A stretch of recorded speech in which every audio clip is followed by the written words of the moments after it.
మొట్టమొదటిసారిగా వేదిక పైనటువంటి గౌరవ శాసనసభ్యురాలు శాసన మండలి సభ్యురాలు అనురాధ గారు, గౌరవనీయులు సుజనా చౌదరి గారు, బోడే ప్రసాద్ గారు, రామ్మోహన్ రావు గారు, వెంకట్రావు గారు, బోండా ఉమామహేశ్వరరావు గారు, హ్యాండ్లూమ్స్ అండ్ టెక్స్టైల్ సెక్రటరీ గారు, జిల్లా కలెక్టర్ గారు, ఈ కార్యక్రమానికి ఇచ్చేసినటువంటి చేనేత కార్మికులందరికీ, చేనేత రంగంలో పనిచేస్తున్నటువంటి నిష్ఠాతులందరికీ కూడా పేరు పేరున మనస్ఫూర్తిగా నమస్కారాలు. ఇప్పుడే కొంతమంది చేనేత పరిశ్రమకు సంబంధించి పూర్ణప్రసాద్ గారు, మంగళగిరి, శివకుమార్, తాడిపత్రి, మట్టా శ్యామ్ సుందర్, జాండ్రపేట చీరాల, అదే మరి క్రాఫ్ట్ కౌన్సిల్ మెంబర్ కూడా మాట్లాడారు. వీరే కాకుండా ఎవరైతే ఇప్పుడే గౌరంగ్ షా ఎప్పటి నుంచో ఈ సమస్యల గురించి ట్రైన్ చేస్తూ 20 సంవత్సరాలుగా ఈ పరిశ్రమలో పనిచేస్తున్నారు, వారు కూడా మాట్లాడడం జరిగింది. ఈరోజు మనందరం ఒక్కసారి చూస్తే, నేను ప్రత్యేకంగా ఈ కార్యక్రమానికి వచ్చింది చేనేత కార్మికులకు పూర్తిగా అండగా ఈ ప్రభుత్వం ఉంటుందని చాలా స్పష్టంగా తెలియజేయడానికే ఈ కార్యక్రమానికి వచ్చాను. ఒక్కసారి మనందరం కూడా ఈ సందర్భంగా చేనేత కార్మికులకు గాని, అదే మరిగా చేనేత పరిశ్రమను ప్రోత్సహించే ప్రతి ఒక్కరికి చేనేత దినోత్సవ సందర్భంగా మనస్ఫూర్తిగా శుభాకాంక్షలు తెలియజేస్తున్నా, అభినందనలు తెలియజేస్తున్నా. దీనికి ఒక చరిత్ర కూడా ఉంది. భారతదేశ స్వాతంత్ర ఉద్యమంలో విదేశీ వస్త్రాల బహిష్కరణ, స్వదేశీ వస్త్రాల్ని ప్రోత్సహించడం ఆ రోజు ఒక ఉద్యమ స్ఫూర్తితో ముందుకు తీసుకుపోయారు. అది కూడా ఈ రోజునే జరిగింది. ఆగస్టు 7వ తారీఖున మొట్టమొదటిసారిగా జరిగి, అది వాడవాడలా వెళ్లి, అది కడకు క్విట్ ఇండియా మూవ్మెంట్ కింద ఏదైతే బ్రిటిష్ వారిని మళ్లీ పంపించే వరకు ఉద్యమం జరిగిందంటే ఆ స్ఫూర్తిలో ఇది ఒక భాగం అని చెప్పి కూడా నేను మీకు తెలియజేస్తున్నా.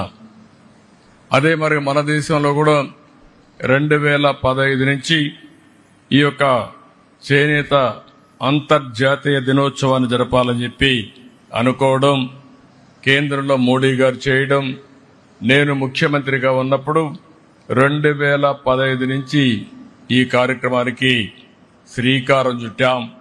అది చాలా సంతోషం అని చెప్పి కూడా నేను మీకు తెలియజేస్తున్నా. ఒకే మాట చెప్తున్నా, ఈరోజు నేను వచ్చింది మీ అందరికీ భరోసా ఇవ్వడానికి వచ్చా.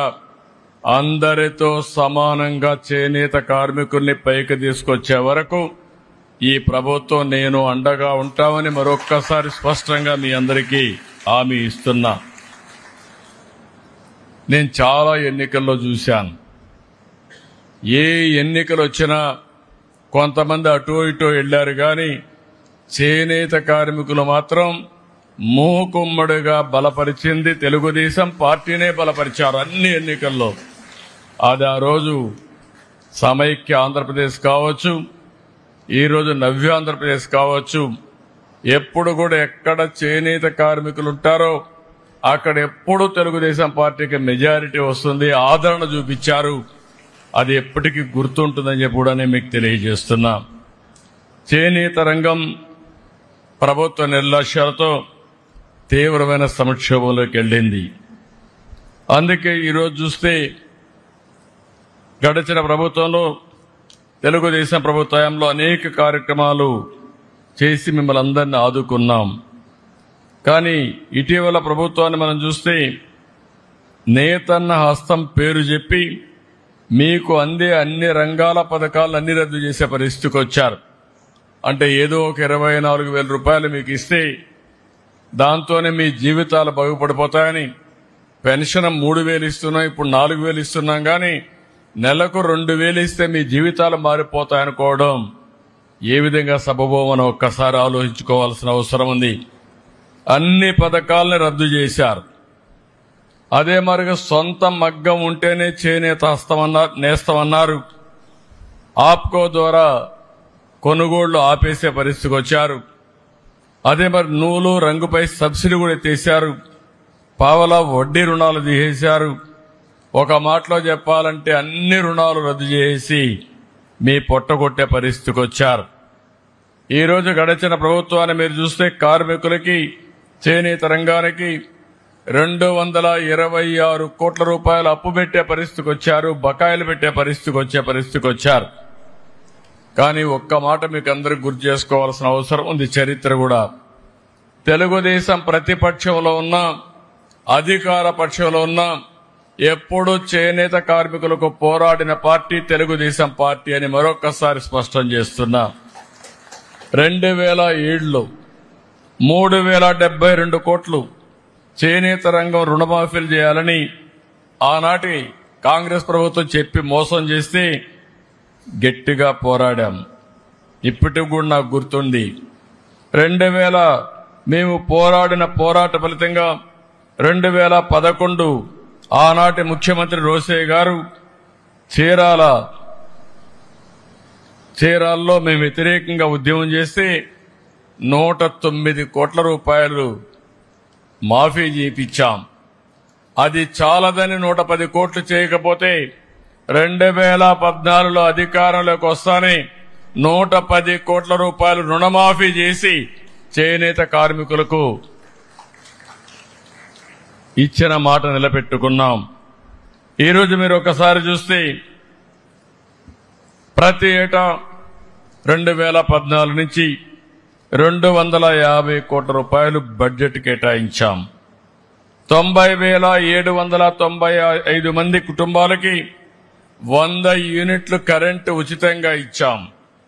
ఆ రోజు మీరందరూ అడిగారు, చేనేత పరిశ్రమలో చాలా సమస్యలున్నాయి, చిన్న వయసులో అనారోగ్య సమస్యలు వస్తున్నాయి, మగ్గం పైన కూర్చుంటున్నాం, కడుపులోకి నూలంతా వెళుతుంది, దానివల్ల ఇబ్బందులు వస్తున్నాయంటే 50 రూపాయలకే పింఛన్ ఇచ్చిన ఘనత, పెన్షన్లు ఇచ్చిన ఘనత తెలుగుదేశం ప్రభుత్వాన్ని చెప్పి మరొకసారి గుర్తు చేస్తున్నా.